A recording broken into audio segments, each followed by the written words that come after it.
National Guard troops appear in Washington, D.C. as mayor rejects Trump's authoritarian push. U.S. National Guard troops have begun appearing on the streets of Washington, D.C., a day after President Donald Trump deployed the troops to the city and took control of its police force as he argued violent crime was out of control. Armored vehicles were spotted at urban centers and tourist sites around the U.S. Capitol on Tuesday evening. Officials have said that 800 National Guard troops are expected to be deployed, as well as 500 federal law enforcement agents. Washington, D.C. Mayor Muriel Bowser, a Democrat who has denied crime is out of control in her city, described the troop deployment as an authoritarian push. Trump, a Republican, has also threatened similar deployments against New York and Chicago, two other cities controlled by Democrats. He has said crime is on the rise in the cities, including in Washington, D.C., although analysis by BBC Verify suggests a different trend in D.C. Violent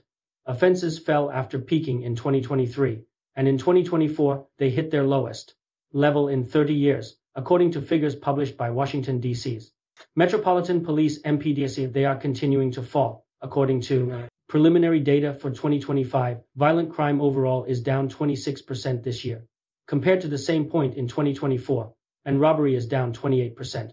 According to the MPD, is crime in Washington, D.C. out of control, as Trump claims. The camouflage troops have been trickling into the U.S. Capitol since Trump's announcement on Monday. They have been seen erecting barricades outside several government buildings and taking photos with tourists. 23 people were arrested by federal agents on Monday night, according to White House Press Secretary Caroline Leavitt. The agents are aiding local law enforcement, she said. The arrests were for homicide, gun offenses, drug dealing, lewd acts, stalking, reckless driving, and other crimes. This is only the beginning, said Leavitt. Over the course of the next month, the Trump administration will relentlessly pursue and arrest every violent criminal in the district who breaks the law, undermines public safety, and endangers law-abiding Americans, FBI Director Kash Patel later said. FBI agents were involved in around half of those arrests. On Wednesday, Patel said 43 arrests had been made as of Wednesday morning. U.S. Attorney for the District of Columbia Jeanine Pirro warned on X that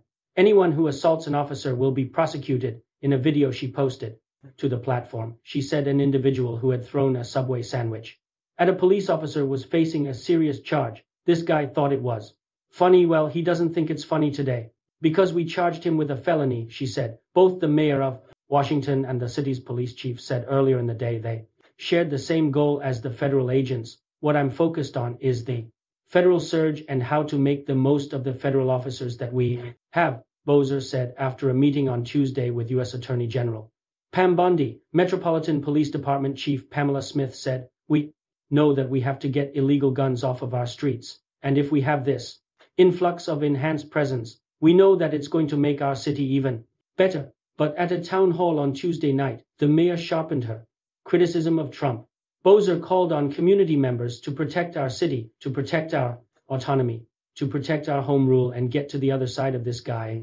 Make sure we elect a Democratic House so that we have a backstop to this authoritarian push. According to the New York Times, it comes as a manhunt was launched for an armed assailant who killed a man on Monday night in Logan Circle, one of Washington, D.C.'s trendiest neighborhoods, just a mile from the White House. It was the 100th homicide recorded in Washington, D.C. this year, according to local media. Police say the suspect was last seen wearing a black shirt and carrying a rifle. The shooting prompted U.S. Secret Service to bolster security outside the president's home as a precaution. Despite crime figures showing a decrease in violent offenses, D.C. Police Union Chairman Greg Pemberton has said the city police department is deliberately falsifying crime data, creating a false narrative of reduced crime while communities suffer. FBI data has also indicated a drop in crime in Washington, D.C. Last year, a more modest decrease of 9%. Studies suggest the capital's homicide rate is higher than average compared with other major cities.